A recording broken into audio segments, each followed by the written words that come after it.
नमस्कार, मी प्रवीण बर्दापूरकर बोलतोय. आठवणीतले मान्यवर या व्ही ब्लॉग सदरात यावेळेस मी सुधाकरराव नाईक यांच्याविषयी बोलणार आहे. यवतमाळ जिल्ह्यातल्या गहुली या गावचे सरपंच, ते आपल्या करारीपणाची मुद्रा महाराष्ट्रावर उमटवणारे एक मुख्यमंत्री असा सुधाकरराव नाईक यांचा व्यापक असा प्रवास आहे. सुधाकरराव नाईक यांचं मुख्यमंत्रीपद मला जवळून बघता आलं. जर मला कोणी विचारलं की मुख्यमंत्रीपदाचे सर्वोत्कृष्ट कारकीर्द कुणाची होती, तर मी पहिला क्रमांक वसंतदादा पाटील यांना देईल आणि दुसरा सुधाकरराव नाईक यांना. इतकी सुधाकरराव नाईक यांची एकूण नजर व्यापक होती, प्रशासनावर पकड होती. त्यांच्यात एक विलक्षण असा हजरजबाबीपणा होता. जानेवारी 81 मध्ये मी पत्रकारितेसाठी नागपूरमध्ये पाय टाकला आणि माझा वावर सुरुवातीला प्रामुख्याने साहित्य वर्तुळातच होता. याचं कारणही स्वाभाविक होतं, कारण मला कथालेखक व्हायचं होतं. त्याच्यामुळे मला स्वतःला त्या क्षेत्रापुरतंच मर्यादित ठेवायचं ठरवलेलं होतं. विदर्भ साहित्य संघात माझं जाणं येणं सुरू झालं आणि तिथे जे काही साहित्यिक सांस्कृतिक वातावरण विदर्भाचं लक्षात येत होतं, त्याच्यात नाईक घराण्याविषयी एक फार कौतुकाची भावना साहित्य वर्तुळात, विदर्भाच्या सांस्कृतिक वर्तुळात होती. महाराष्ट्राचे माजी मुख्यमंत्री वसंतराव नाईक आणि त्यांच्या पत्नी वत्सलाबाई यांच्या प्रेमविवाहाच्या कथा, वसंतराव नाईक यांचं वाचन वगैरे, अशा अनेक सुसंस्कृतपणा, अशा अनेक बाबी त्यात असत. त्यात हळूहळू भर पडली ती सुधाकरराव नाईकांची. सुधाकरराव नाईकांचं थोडं बहुत पत्रकार असणं, त्यांचं चांगलं लेखन, त्यांना साहित्यात असणारी रुची, एकूणच मराठी साहित्य कला संस्कृतीविषयी त्यांना असणारी आत्मीयता, असा हा जरा वेगळा राजकारणी आहे असं लक्षात आलं. बड्या साहित्यिकांशी त्यांची अतिशय जवळची घसट होती आणि त्यांच्या त्या गप्पात रंगणारे अनेक हकीकती आम्हाला सांगितल्या जात असत. मी मात्र सुधाकरराव नाईक यांची कारकीर्द प्रामुख्याने एक मंत्री आणि मुख्यमंत्री म्हणून बघितली. तशी मंत्री म्हणून मी लांबून बघितली. ते प्रदीर्घ काळ राज्याच्या मंत्रिमंडळात कॅबिनेट मंत्री होते, पण माझे एक ज्येष्ठ सहकारी आणि त्यांची बरीच घसट होती ते, आणि त्या ज्येष्ठ सहकार्याशी माझं जमत नसल्यामुळे मी सुधाकरराव नाईकांपासून तसा थोडासा लांबच होतो. पण नंतर माधव गडकरींमुळे माझं कथालेखक होण्याचं स्वप्न कसं बारगळलं हे मी यापूर्वी एकदा सांगितलेलं आहे. आणि मग मी राजकीय वृत्तसंकलनाच्या क्षेत्रात आलो आणि मग जो काही संपर्क वाढत गेला त्या क्षेत्रातला, त्यात एक सुधाकरराव नाईक होते. मंत्रालयात किंवा विधिमंडळातल्या आपल्या केबिनमध्ये पाईपचे झुरके घेत फायली निकालात काढणारे सुधाकरराव दिसत. म्हणजे संपूर्ण आजवरच्या कारकिर्दीमध्ये मंत्र्याच्या चेंबरमध्ये बसून पुस्तक वाचणारे मी बघितलेले एकमेव मंत्री आहे सुधाकरराव नाईक होते. हाच पाईप पुढे त्यांचा ट्रेडमार्कही झाला. सुधाकरराव नाईकांची कामाची शैली जी होती ती अतिशय शांत होती. एकदा एखादी गोष्ट पटली की मग ती शेवटपर्यंत मार्गी कशी लागेल, निकाली कशी निघेल, याकडे ते कटाक्षाने लक्ष देते. त्याची एक आठवण सांगतो तुम्हाला. महाभयानक हा शब्द थिटा पडावा असा पूर आला आणि मोवाड नावाचं गाव वाहून गेलं. हे गाव नागपूर जिल्ह्यात आणि रामटेक लोकसभा मतदारसंघात होतं. रामटेक हा तत्कालीन पंतप्रधान नरसिंहराव यांचाही मतदारसंघ होता. आणि घटनाच इतकी भीषण होती की राज्य आणि केंद्र सरकार पूर्ण ताकदीनिशी त्या कामाला लागलं. पूर्ण गाव मोडून पडलेलं होतं आणि त्या पूर्ण गावाचं पुनर्वसन अतिशय आवश्यक झालेलं होतं. त्याप्रमाणे निर्णय घेणं सुरू होतं. तेव्हा नागपूरचे जिल्हाधिकारी गुरुमूर्ती बेडगे होते. आता ते हयात नाही आणि त्यांच्याशी माझे अतिशय छान संबंध होते. अतिशय नियमित आम्ही संपर्कात होतो. त्या काळात बेडगेंनी एक पद्धत अशी सुरू केली होती की ते दर 8 दिवसांनी पत्रकार भवनात येऊन मोवाड्याच्या संदर्भामध्ये जे काही घडामोडी चालू आहेत त्याची माहिती देत असत. अशीच एकदा त्यांनी ती माहिती दिली पत्रकारांना आणि मग आम्ही दोघं कॉफी पीत बसत असताना त्यांनी सांगितलं की तिथे जे घरांची जी कंत्राटं द्यायची आहेत त्याच्यामध्ये कंत्राटदारांनी रिंग केली आहे आणि साधारणपणे 30 ते 69% जास्ती दराने सगळ्यांनी टेंडर्स भरलेले आहेत. मला लोकांच्या म्हणजे कंत्राटदारांच्या नफा मिळवण्याच्या वृत्तीचं मोठं असूया वाटली, रागही आला. आणि ही बाब मी आमचे तेव्हाचे संपादक माधव गडकरी यांच्या कानावर टाकली.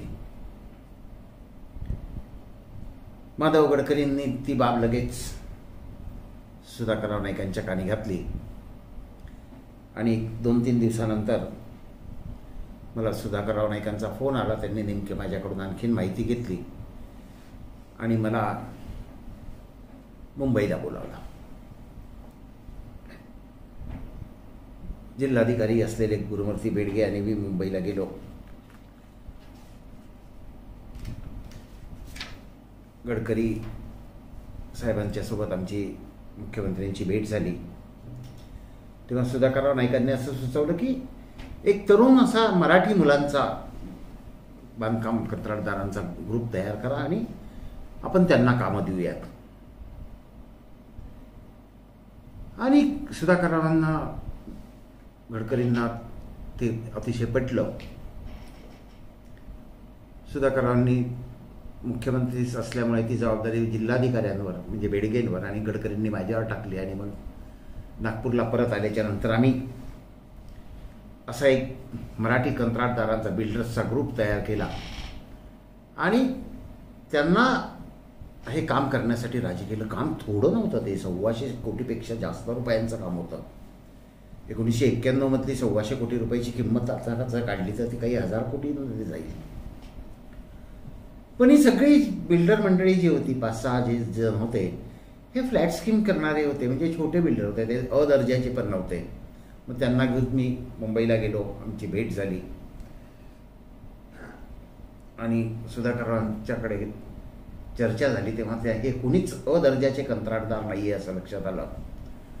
मग सुधाकरराव नाईक यांनी म्हाडाचे तेव्हाचे जे मुख्य कार्यकारी अधिकारी होते अजित वरटी त्यांना फोन केला, बोलावून घेतलं आणि या 5ही कंत्राटदारांना 5 त्याच्यातले निवडले गेले 7 पैकी त्या 5 कंत्राटदारांना विशेष बाब म्हणून अदर्जा देण्याचं मान्य केलं आणि देण्याचे आदेश दिले आणि त्यांना 20% रक्कम काम सुरू करण्यासाठी आगाऊ देण्याची सुद्धा सूचना केली. आणि हा सगळा प्रोजेक्ट ह्या लोकांपर्यंत पोहोचेल आणि कामं कशी सुरू होतील इथपर्यंत त्यांनी ते बघितलं. अर्थात ह्या मराठी कंत्राटदारांनी पुढे त्या कामाची वाट लावली आणि शेवटी ते सगळी कामं एका अमराठी बड्या बिल्डरनी पूर्ण केली, तो भाग वेगळा. पण सांगायचं तात्पर्य हे की सुधाकरराव नाईकांचं जे कामाची जी शैली होती ती मोठी विलक्षण होती. त्यांची प्रशासनावर सॉलिड अशी पकड होती. आणि म्हणजे सांगायला हरकत नाही की त्यांच्या बरोबरीने प्रशासकीय अधिकारी चालायला सुद्धा कचरत असत.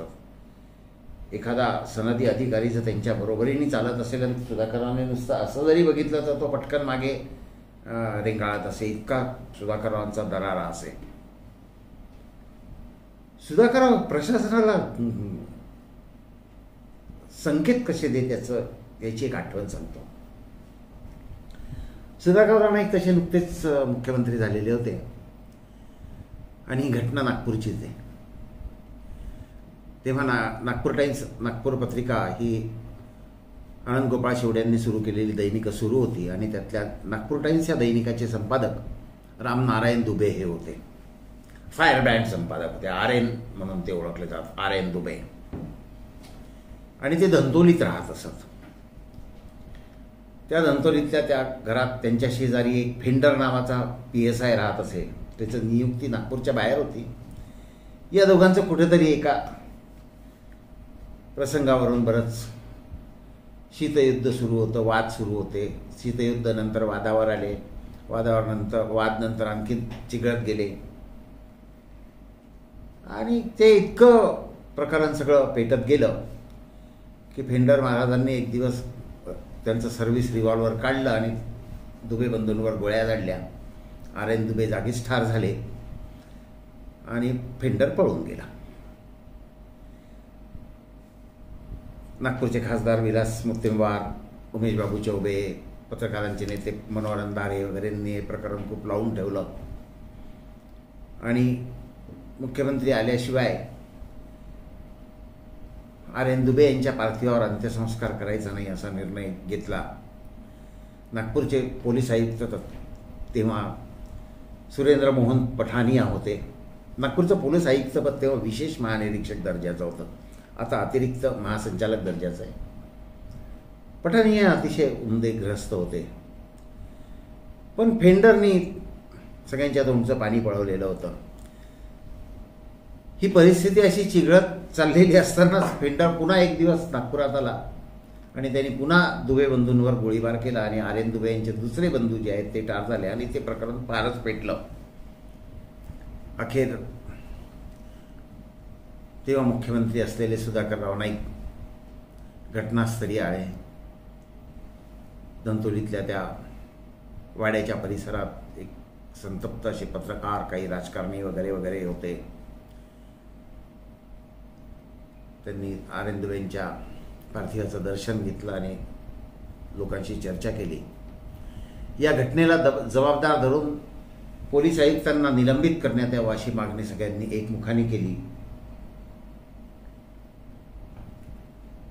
सुधाकरराव असे काहीतरी 7-7:30च्या विमानाने आले आणि 9च्या विमानाने त्यांना परत जायचं होतं, त्याच्यामुळे ते तसे काहीच होते. तेव्हा त्यांना निर्णय तातडीने घेणं आवश्यक होतं आणि सुधाकररावांनी या सगळ्या प्रकरणाची चौकशी करण्याचं जाहीर करतानाच सुरेंद्र मोहन पठानिया यांना निलंबित करण्याची घोषणा करून टाकली. वातावरण निवळलं. आता सनदी अधिकाऱ्यांना निलंबित करण्याचे अधिकार राज्य सरकारांना आहे, तेव्हा नव्हते. तेव्हा ते प्रपोजल, तो प्रस्ताव केंद्र सरकारकडे पाठवावा लागायचा. तर वातावरण निवळलं, हे झालं. सुरेंद्र मोहन पठानिया कधीच निलंबित झाले नाहीत वगैरे वगैरे. पुढे काही दिवसांनी मी एकदा सुधाकररावांना विचारलं की तुम्ही घोषणा केली पण सुरेंद्र मोहन पठानियांना निलंबनाची कारवाई झालीच नाही. तेव्हा त्यांनी सांगितलं की मला प्रशासनाला एक फक्त मेसेज द्यायचा होता की मी कुणाची गय करणार नाही. तेव्हाच्या परिस्थितीनुसार सनदी अधिकाऱ्याला निलंबित करण्याची प्रक्रिया अतिशय किचकट होती आणि सुरेंद्र मोहन पठानिया यांचा थेट त्या प्रकरणात दोषही नव्हता. मी फक्त मेसेज दिला आणि त्याचा योग्य तो परिणाम झाला, हेही तेवढंच करा. सुधाकरराव नाईक महाराष्ट्राचे मुख्यमंत्री झाले ते विशेषतः शरद पवार यांच्या शिफारसीमुळे, कारण शरद पवार नरसिंहराव यांच्या मंत्रिमंडळामध्ये संरक्षण मंत्री म्हणून गेले आणि सुधाकररावांनी अतिशय नेखीने असा महाराष्ट्राचा कारभार चालवला. माझ्या दृष्टिकोनातून शेतीची आणि शेतकऱ्यांच्या प्रश्नाची जाण असणारा सुधाकरराव नाईक यांच्यासारखा दुसरा मुख्यमंत्री महाराष्ट्राला आजवर लाभलेला नाहीये. महाराष्ट्राच्या शेतीचे सर्व प्रश्न हे सिंचनाशी निगडीत आहे, कोरडवाहू शेतीशी निगडीत आहेत. ही मूलभूत जाण असणारं व्यक्तिमत्व म्हणजे सुधाकरराव नाईक होते. त्यासाठी त्यांनी जलसंधारण नावाचं स्वतंत्र खातं सुरू केलं, त्याच्यासाठी स्वतंत्र निधीही उपलब्ध करून दिला. मला आठवतं असा निर्णय आजवर महाराष्ट्राच्या कुठल्याही मुख्यमंत्र्यांनी घेतलेला नाही की शेतकऱ्यांना तेव्हा 10,000 रुपयापर्यंतचं जे काही कर्ज होतं शेतकऱ्यांच्या शिरावर, त्याच्या व्याजाचा दर थेट 10%वरून 6%वर आणणारे सुधाकरराव नाईक हे आपल्या राज्याचे पहिले मुख्यमंत्री होते. सुधाकरराव नाईकांच्या काळामध्ये महाराष्ट्रातल्या साहित्य, कला, संस्कृतीच्या क्षेत्रातल्या संस्थांना जितकी मदत मुख्यमंत्री निधीतून झाली तितकी अन्य कुठल्याही मुख्यमंत्र्याच्या कार्यकाळामध्ये मुख्यमंत्री निधीतून मदत झालेली नाही, वस्तुस्थिती आहे.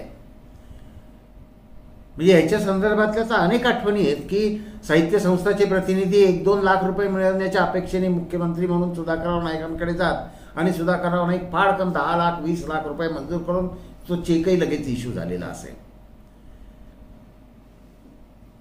तर सुधाकरराव नाईकांचं हे जे मुख्यमंत्री म्हणून वागणं होतं हे अतिशय राजकारणासोबत साहित्य सांस्कृतिक क्षेत्रालाही आकर्षित करणारं होतं. आणि सुधाकरराव नाईक खमके होते.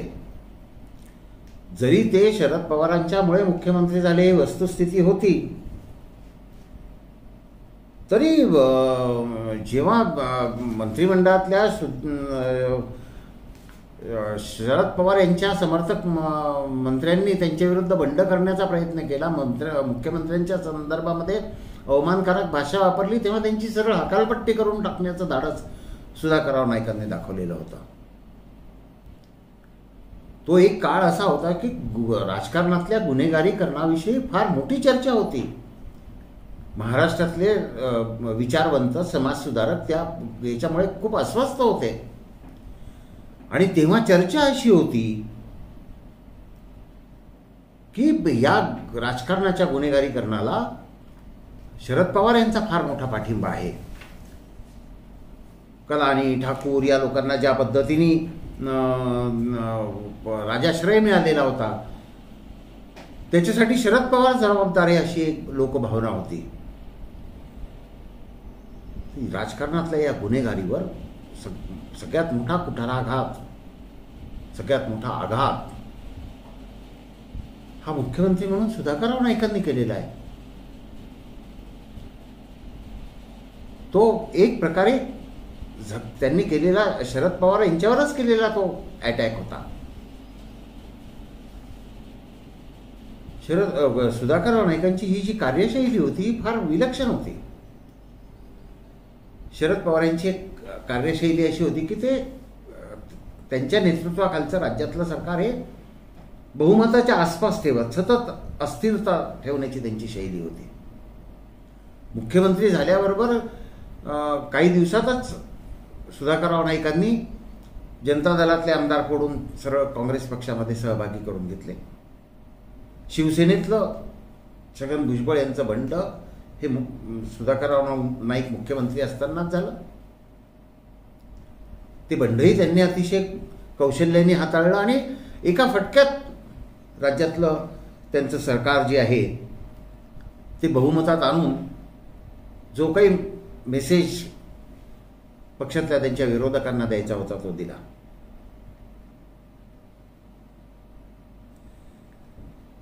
तर हा सगळा जो त्यांच्या मुख्यमंत्री म्हणून, नेता म्हणून कामाच्या शैलीचा जो भाग होता त्याच्याबद्दल ते नेहमी म्हणत असत की सावध टप्प्यात आल्याशिवाय मी बार टाकत नाही.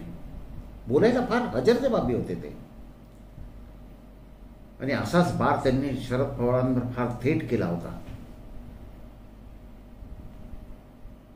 त्या प्रकरणात त्यांना पुढे मुख्यमंत्रीपद गमवावं लागलं. पुन्हा ते शरद पवारांच्या सोबतच राष्ट्रवादीत सहभागी झाले, नंतर 2दा खासदार झाले वगैरे वगैरे. या सगळ्या राजकीय घडामोडी आहेतच.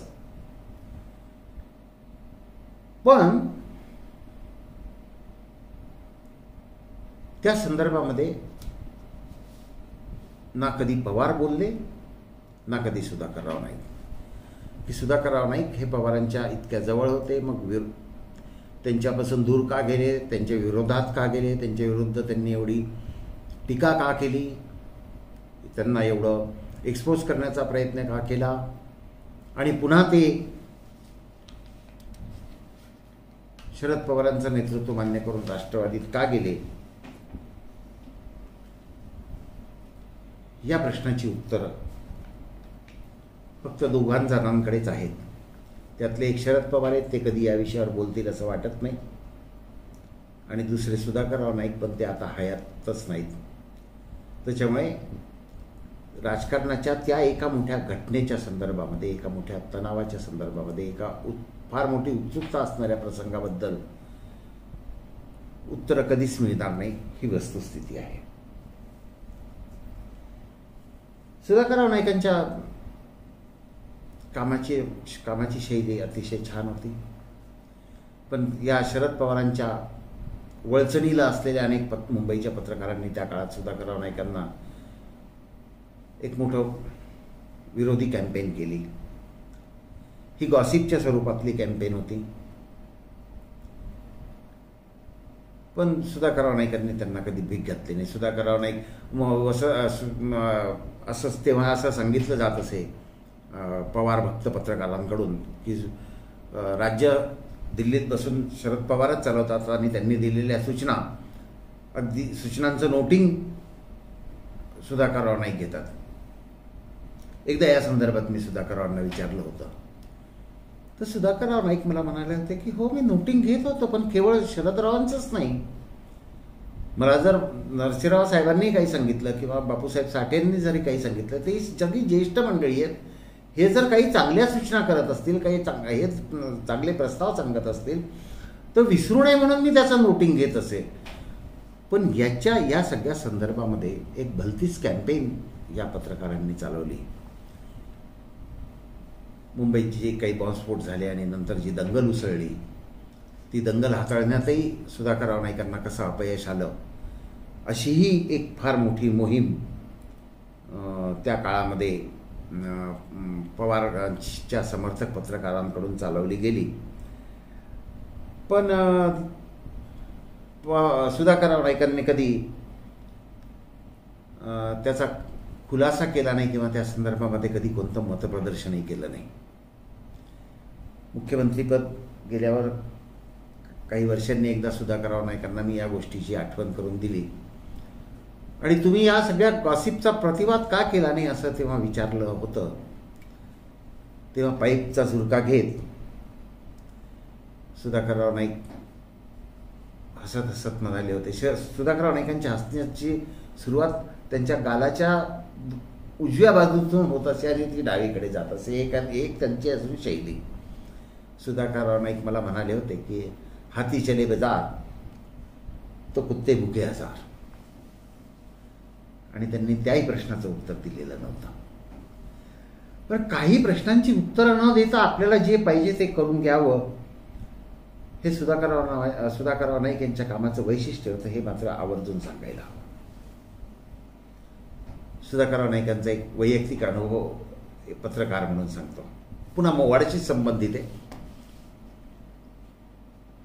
सुधाकरराव नाईक मुख्यमंत्री असल्यामुळे मोडलेलं मोवाडला भेट देण्यासाठी ते आले, आणि ते सगळं जिथून सुरू झालं ते भीषण पुराचा उद्रेक, तिथे एक मोठा असा ढिगारा तयार झालेला होता मातीचा, आणि तो चढून खाली उतरून गेल्याच्या नंतर गावामध्ये प्रवेश व्हायचा. सुधाकरराव नाईक मात्र तो ढिगारा चढून गेले नाहीत, तिथेच खाली बसले त्या ढिगाऱ्याच्या तिथे एका झाडाखाली, आणि त्यांच्यासोबत असणारे मंत्री आणि अधिकारी गाव बघून आले आणि त्यांनी त्यांना रिपोर्ट केलं. माहिती आणि जनसंपर्क खात्याच्या एका छायाचित्रकारांनी अधिकारी तिकडे गावची पाहणी करायला गेलेले असताना झाडाखाली एका खुर्चीवर बसून पैपचे झुरके घेणारे सुधाकरराव नाईक असं छायाचित्र मला गुपचूप दिलं. ते छायाचित्र लोकसत्तात काही प्रकाशित झालं नाही, परंतु लोकप्रभेतल्या माझ्या मोडलेलं मोवाड या लेखात प्रकाशित झालं. आणि मग मला माधव गडकरींनी जे काही सांगितलं होतं त्याबद्दल, त्या संदर्भात की सुधाकरराव नाईकांनी त्या छायाचित्राबद्दल तीव्र नाराजी व्यक्त केलेली आहे. पण नंतर अनेकदा गाठीभेटी होऊनही माझ्याशी त्या संदर्भामध्ये सुधाकरराव नाईक कधीच काही बोलले नाहीत. काही वर्षांनी पुन्हा एकदा असा तोच मोवाडच्या कामाचा विषय निघाला आणि ते काम एकदाच मार्गी लागलं. मला वाटतं लोकसत्ताने जी तिथे शाळा बांधली, त्या शाळेच्या उद्घाटनाच्या नंतर जेव्हा सुधाकररावांची भेट झाली तेव्हा सुधाकररावांनी बोलता बोलता मला असं सांगितलं की मला गुडघेदुखीचा त्रास आहे, म्हणून एवढा मोठा ढिगारा मला चढणं शक्य नव्हतं, म्हणून मी त्या झाडाखाली खुर्चीवर बसून होतो. मला थोडंसं गिल्टी वाटलं. मी त्यांना सॉरी ही म्हणालो तेव्हा, पण ते म्हणे की अरे चालतंय, प्रत्येक गोष्ट प्रत्येकाला माहीत नसते, आणि ते अतिशय लाईटली त्यांनी घेतलं. सुधाकररावांच्या कामाच्या शैलीच्या अनेक कथा सांगता येतील. मुख्यमंत्रीपद गेल्यावरही त्यांनी हा जलसंधारणाचा कार्यक्रम जो आहे तो मोठ्या नेटाने राबवला. हिमाचल प्रदेशचे राज्यपाल ते झाले, पण तिकडे त्यांचं मन रमलं नाही, ते परत आले आणि मग राज्याच्या जलसंधारण समितीचं अध्यक्षपद त्यांच्याकडे सोपवण्यात आलं. आणि त्या वयात सुधाकरराव नाईक गावोगाव फिरून ही जलसंधारणाची कामं नीट मार्गी लागतायत का नाही हे बघत असत. सुधाकरराव नाईकांच्या संदर्भातली अजून एक आठवण सांगतो की त्यांचा स्वभाव कसा मिश्किल होता. सुधाकरराव नाईकांचं मुख्यमंत्रीपद गेलं, शरद पवार पुन्हा मुख्यमंत्री झाले आणि हिवाळी अधिवेशन प्रथेप्रमाणे नागपूरला लागलं. हिवाळी अधिवेशनात तोपर्यंत पद्धत अशी तयार झाली होती, तेव्हा फार मुख्यमंत्रीपद फार अल्पकाळ भूषवण्याची प्रथा काँग्रेसमध्ये निर्माण झालेली होती आणि माजी मुख्यमंत्र्याला नागपुरात एक बंगला देण्याचा, शासकीय निवासस्थान म्हणून बंगला देण्याची प्रथा सुरू झालेली होती. आणि तसा एक बंगला त्यांना अलॉट झालेला होता. एक दिवस विधिमंडळातून कार्यालयात परत जाताना तो कोपऱ्यावरचा बंगला, रणजित देशमुखांच्या घराच्या समोरचा बंगला सुधाकरराव नाईकांना अलॉट झालेला आहे हे माझ्या लक्षात आलं आणि मला त्यांना भेटायची खूप उत्सुकता होती. मग मी एक दिवस रीतसर फोन करून त्यांच्या पीएकडून वेळ घेऊन संध्याकाळी त्यांच्या घरी गेलो. तर सुधाकरराव नाईक मी जाऊन बसल्यावर एक 2-3 मिनिटांनी आतल्या खोलीतून बाहेर आले आणि पुढे चर्चा काही गप्पा सुरू होण्याच्यात हसत हसत मला असं म्हणाले की काय माजी मुख्यमंत्री कसा दिसतो हे बघायला आलात वाटतं तुम्ही. तेव्हा मलाच किंचित असं ओशाळल्यासारखं झालं. पण सांगायचं तात्पर्य आहे की सुधाकरराव नाईकांची ती जी बोलण्याची जी शैली होती ती फार मिश्किल होती, त्याच्यात हजरजबाबीपणा होता आणि ते अतिशय शांतपणाने त्या शैलीमध्ये अधिकारी असो का मंत्री असोत का त्यांचे पक्षातले किंवा सरकारातले प्रतिस्पर्धी असोत त्यांची टोपी उडवत असत. मुख्यमंत्रीपदाची फार मोठी टर्म त्यांना मिळाली नाही, पण जो काही कार्यकाळ त्यांना लाभला त्या कार्यकाळात त्यांनी महाराष्ट्राच्या राजकारण आणि प्रशासनावर स्वतःचा एक ठाम ठसा उमटवला, अमिट मुद्रा उमटवली. त्यांना जर मुख्यमंत्रीपद दीर्घ काळासाठी मिळालं असतं तर कदाचित महाराष्ट्राचे सर्वोत्तम मुख्यमंत्री असा गौरव त्यांनी निश्चितपणे प्राप्त केला असता, असा ठाम विश्वास मला आहे. आजच्या पिढीला कदाचित सुधाकरराव नाईक फारशी माहिती नसतील, परंतु महाराष्ट्रातल्या अनेक महत्त्वाच्या राजकीय आणि प्रशासकीय निर्णयाची जबाबदारी त्यांनी नेतृत्व म्हणून स्वीकारलेली होती. असे निर्णय ठामपणाने घेतलेले होते. असे हे सुधाकरराव नाईक. माझा हा ब्लॉग आपल्याला कसा वाटला ते आवर्जून कळवा. शेअर करा, लाईक करा आणि सबस्क्राईबही करा.